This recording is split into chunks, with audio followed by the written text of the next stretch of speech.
Today we will start our first chapter of 12th account, accounting for partnership. उसके हम fundamentals को discuss करेंगे, correct है। इन 11th class हमने क्या किया था, एक जने की अकाउंटिंग करी थी, सोल प्रोप्राइटरशिप की, जहां पर एक ही जना था, जितना प्रॉफिट होता था उसके कैपिटल में प्लस होता।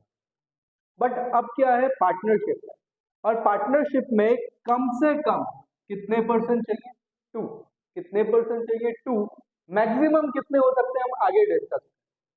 अब अगर पार्टनरशिप है और एक से ज्यादा जने बिजनेस कर रहे हैं तो यहाँ पर क्या होता है, विवाद होने के चांसेस रहते हैं, ठीक है।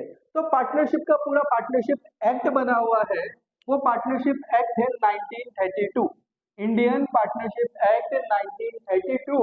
इसके सेक्शन 4 में, कौन से में, सेक्शन 4 में पार्टनरशिप की डेफिनेशन डिफाइन की गई है। क्या बोला गया है, partnership is relation between persons who have agreed, जो सहमत हुए हैं, who have agreed to share, किस चीज के लिए सहमत होना है, who agreed to share the profit of a business carried on by all। जरूरी नहीं है कि इसको एक ही जना है, इसको सब मिलकर चला, carried on by all, या फिर any of them acting for। Clear है, fast note it down.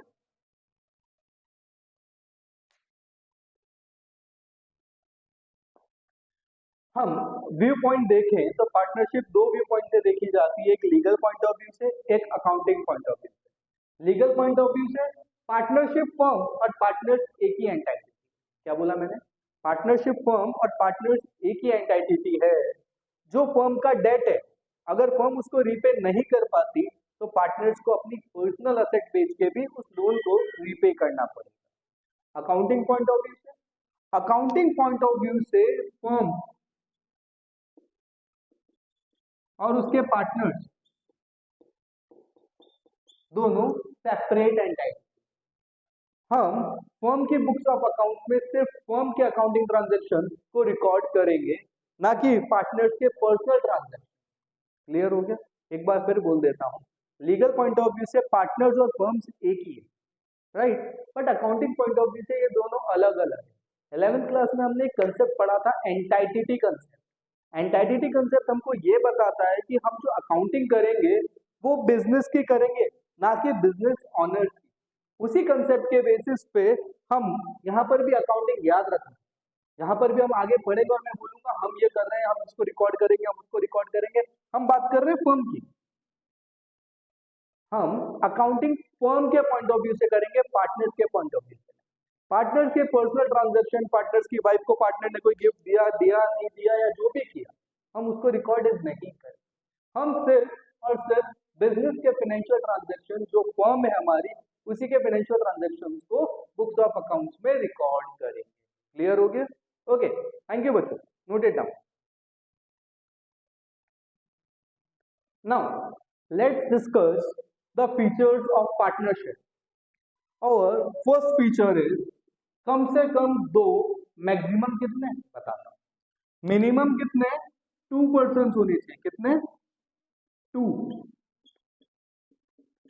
Sir maximum कितने बताओ, पता है बीएसटी में पढ़ा होगा, मैक्सिमम 50।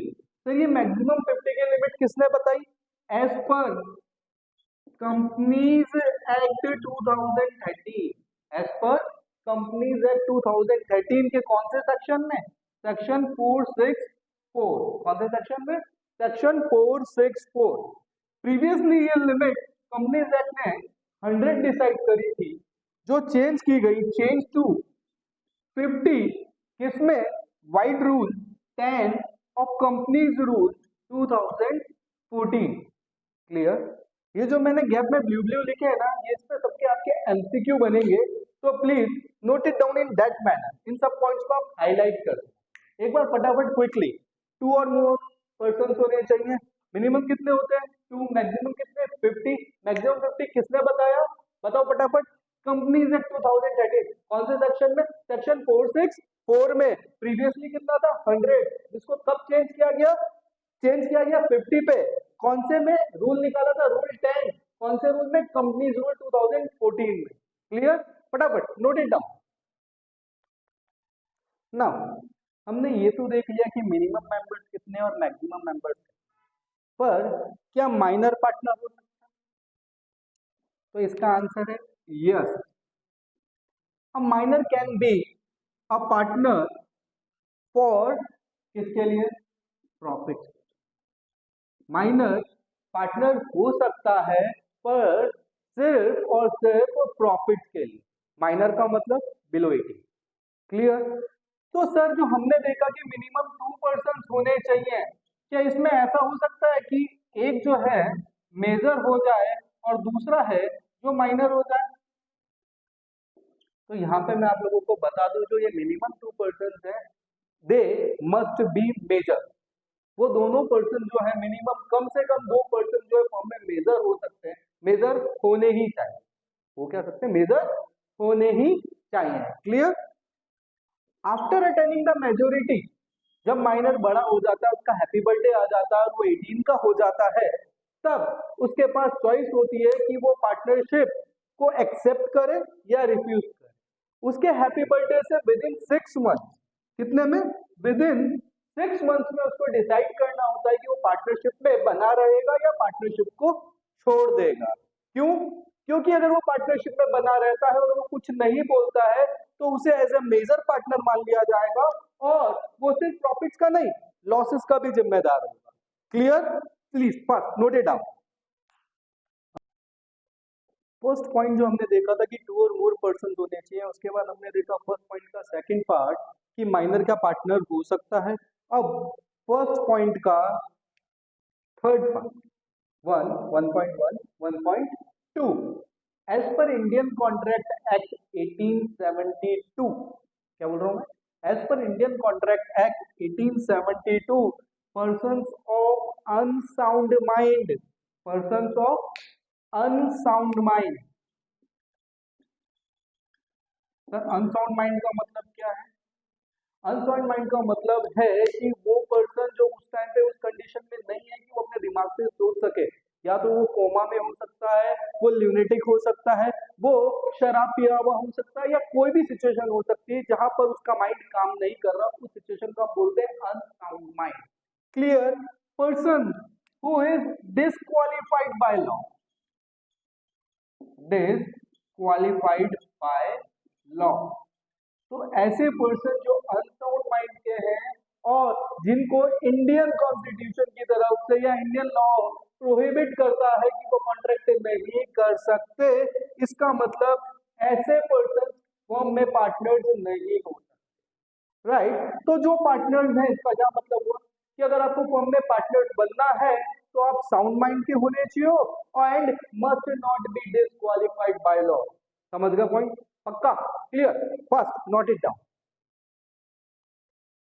ओके, नाउ हम बाकी के फीचर्स भी पार्टनरशिप के फटाफट देख लेते हैं। नेक्स्ट फीचर क्या है? एग्रीमेंट। एग्रीमेंट दो तरीके से हो सकता है, रिटर्न भी हो सकता है, ऑरल भी हो सकता है। Written agreement it is known as partnership deed. MCQ में क्वेश्चन बनेगा, ध्यान। करेक्ट है। नेक्स्ट फीचर, जो बिजनेस होना चाहिए वो लॉफुल होना चाहिए। लॉफुल मतलब इंडियन लॉ उसके लिए अलाउ करना चाहिए कि आप ये बिजनेस कर सकते हैं। करेक्ट है। Next fourth, profit sharing. It is must to share the profit among partners. अगर पार्टनर्स है तो उनके बीच में प्रॉफिट शेयरिंग होना अनिवार्य है। Fifth, mutual agency. इसको थोड़ा सा इंपॉर्टेंट मार्क कर देते हैं, थोड़ा सा क्या? Mutual agency, business can be carried on by all or any of them acting for all। सब मिलके काम करो या सबके बिहाफ पे कोई एक काम करे, चलेगा। करेक्ट है। इसको समझने के लिए एक एग्जांपल देता हूं। 4 पार्टनर्स है, A B C D, A B C और डी। ए और बी दोनों अंडमान निकोबार घूमने चले गए। सी बीमार पड़ गया। डी अकेला बिजनेस संभाल रहा है। डी अब अकेला डिसीजन ले रहा है। तो जो डी डिसीजन ले रहा है in the absence of A B and C, D in A B C तीनों को बाइंड करता है। करेक्ट है। इसका मतलब क्या हुआ partners are principal and agent of each other. याद रह जाएगा, समझ में आ गई बात। पार्टनर्स एक दूसरे के प्रिंसिपल एजेंट है। अगर किसी एक पार्टनर ने डिसीजन ले लिया तो बाकी जितने भी पार्टनर्स है फर्म में उन सबको बाइंड करेगा। करेक्ट है? Please note it down fast. Next topic जो हम डिस्कस करेंगे वो है राइट्स ऑफ पार्टनर, पार्टनर्स के अधिकार। ये सारे राइट्स जो भी हम बोर्ड पे लिखे हुए हैं ये हर पार्टनर को मिलेंगे, चाहे वो कितने भी परसेंटेज के लिए पार्टनर हो, 1 के लिए हो, 2 के लिए हो, 5% के लिए हो, कितने भी परसेंट के लिए हो, पर ये सारे राइट्स जो है वो हर पार्टनर के लिए। पहला राइट क्या है? उसको प्रॉफिट में हिस्सा मिले। Right to share profit in agreed ratio, जो भी रेशियो डिसाइड हुआ है उससे उसको प्रॉफिट मिलेगा। Clear? Second, right to participate in the management of the business. आप उसको ये नहीं बोल सकते भाई तू सिर्फ 5% का पार्टनर है, भाई तेरे से क्यों पूछ रहे? नहीं, वो मैनेजमेंट में हिस्सा लेगा। करेक्ट है? उसका पूरा राइट बनता है। राइट टू बी कंसल्टेड, हम किसी भी पार्टनर को इग्नोर नहीं कर सकते कि भाई इससे हम नहीं पूछेंगे। हर पार्टनर का राइट बनता है कि उससे कंसल्ट किया जाए। Right to inspect the books of account, कोई भी पार्टनर कभी भी आपके अकाउंटेंट को बोल सकता है ले भैया मेरे को आजा फटाफट बुक्स ऑफ अकाउंट्स चेक करा। Clear? Right to retire of the firm, firm से जाना चाहते हो चले, हम नहीं रोकेंगे, आपका अधिकार बनता है। पर remember after giving notice, notice दे दो एक बार, क्लियर क्लियर कर दो पूरी पब्लिक को कि अब आप इस फर्म के पार्टनर नहीं हो, उसके बाद आप जा सकते हैं। Next, to disallow admission of new partner, ये बड़ा इंटरेस्टिंग है। क्या है देखते हैं। हमको ये पता है कि एक फर्म में मैक्सिमम कितने पार्टनर हो सकते हैं? कितने? 50, 50। Very good. तो लेट्स से एक फर्म है, उसके अंदर 47 पार्टनर। कितने? 47 पार्टनर्स में 46 जने चाहते हैं कि लाल सेन, ये जो लाल सेन है ना, इस लाल सेन को पार्टनर बना लिया जाए। कितने जने चाहते हैं? 46 पार्टनर चाहते हैं कि लाल सेन पार्टनर बन जाए। पर 47th पार्टनर, जो एक पार्टनर है 47th वाला, वो मना कर देता है, बोले इसका नाम मुझे पसंद नहीं। बात समझना, मैं इसलिए ऐसे बोल रहा हूं कि रीजन कोई भी हो, 100% मेजोरिटी चाहिए। अगर वो 47 पार्टनर ने मना कर दिया तो ये लाल सेन जो है ना, ये फर्म का पार्टनर नहीं बन सकता। रिमेंबर, तो to disallow admission of new partner ये पूरा का पूरा राइट बनता है। अगर हमें किसी को नए पार्टनर को एडमिट करना है फर्म में तो हमें कितना परसेंट? 100% मेजोरिटी चाहिए। करेक्ट? बात समझ गए? फटाफट note it down. Now what if अगर एग्रीमेंट ना हो, ना रिटन एग्रीमेंट हो ना ऑरल एग्रीमेंट, तो क्या पार्टनरशिप हो सकती है? पहली बात यस हो सकती है, बट उस केस में पार्टनरशिप एक्ट 1932 के प्रोविजंस अप्लाई होते हैं। वो क्या बोलते हैं?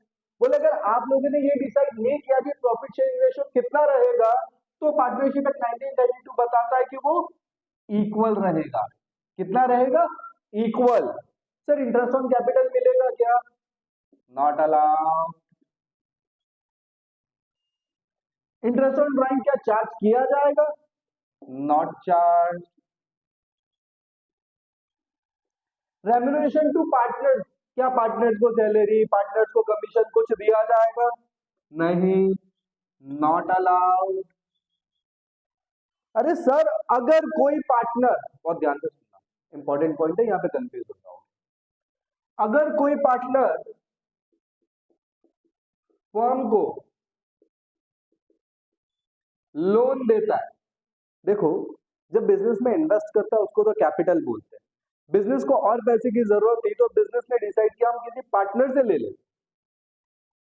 बिजनेस ने डिसाइड किया, मतलब पार्टनर ने डिसाइड किया हम बाहर से नहीं लेके, किसी पार्टनर के पास पैसा था वो देना चाहता है फर्म को, तो उसने क्या फर्म में कैपिटल नहीं लगाई, फर्म को लोन दिया है। तो पार्टनर ने फर्म को लोन दिया, फर्म इस पे in absence of partnership deed, अगर पहले डिसाइड कर रखा है तब तो कोई बात नहीं, अगर डिसाइड नहीं कर रखा है, डीड में कुछ भी मेंशन नहीं है, तो कितना परसेंट होगा? 6% पर एनम। कितना परसेंट? 6% per annum. पर सर इस केस में तो ठीक है, हमको समझ में आ गया कि अगर पार्टनर ने फर्म को लोन दिया है तो फर्म पार्टनर को 6% पर एनम से इंटरेस्ट देगी। बट इफ, कलर चेंज करते हैं, इफ फर्म ने पार्टनर को लोन दिया है, फर्म ने पार्टनर को लोन दिया है और अगर डीड में कुछ भी नहीं लिख रखा कि हम कितना परसेंट से इंटरेस्ट लेंगे, तो पार्टनर से फर्म क्या इंटरेस्ट लेगी, पहला क्वेश्चन तो ये बनता है। अगर इंटरेस्ट लेगी तो किस परसेंट से, वो सेकंड क्वेश्चन। तो इस केस में विल नॉट चार्ज, क्या बोला मैंने, इंटरेस्ट चार्ज नहीं किया जाए। समझ में आ गई बात? फटाफट एक बार quick recap. In absence of partnership deed कौन किसके प्रोविजंस अप्लाई होते हैं? पार्टनरशिप एक्ट 1932 के। पार्टनरशिप एक्ट 1932 क्या बोलता है? ये बोलता है, बोले अगर पार्टनरशिप डेट नहीं बनाई ना, नहीं ओरल में नहीं रिटर्न में, तो प्रॉफिट शेयरिंग रेशियो कितना होगा? इक्वल। इंटरेस्ट ऑन कैपिटल दिया जाएगा क्या? नहीं दिया जाएगा, नॉट अलाउड। अरे इंटरेस्ट ऑन ड्राइंग, कोई पार्टनर ड्राइंग करता है तो उससे तो इंटरेस्ट चार्ज करोगे क्या? नहीं, will not charge. Remuneration to partner, क्या पार्टनर को सैलरी कमीशन कुछ दोगे? नहीं, not allowed. Interest on loan by a partner, अगर किसी पार्टनर ने फर्म को लोन दिया है तो उसमें कितना परसेंट इंटरेस्ट चार्ज होगा? In absence of partnership deed याद रखना, कितना? 6% पर एनम। बट अगर फर्म ने पार्टनर को लोन दिया है तो क्या फर्म उससे इंटरेस्ट चार्ज करेगी? नहीं, नॉट चार्ज। समझ में आ गई बात? फटाफट quickly note it down. Okay, आज का last topic, charge against profit and appropriation of profit. ये दोनों चीजें होती क्या है?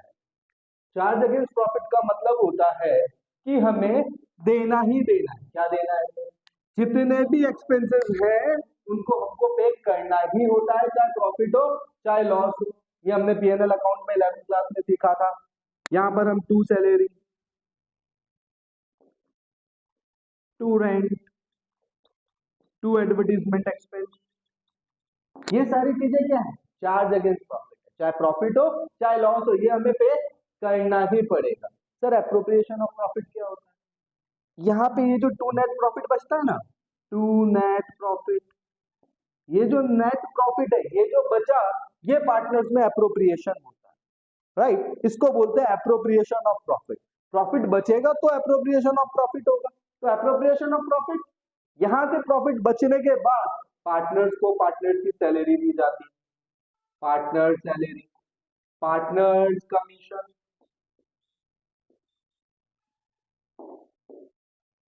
Interest on capital. पर ध्यान रखना, दो चीजें ऐसी है जो पार्टनर को दी जाती है, वो हमेशा चार्ज अगेंस्ट प्रॉफिट होती है।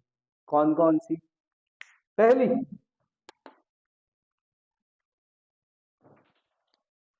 फर्स्ट, कौन कौन सी चीजें हमेशा चार्ज अगेंस्ट प्रॉफिट होती है जो हम पार्टनर को देते हैं?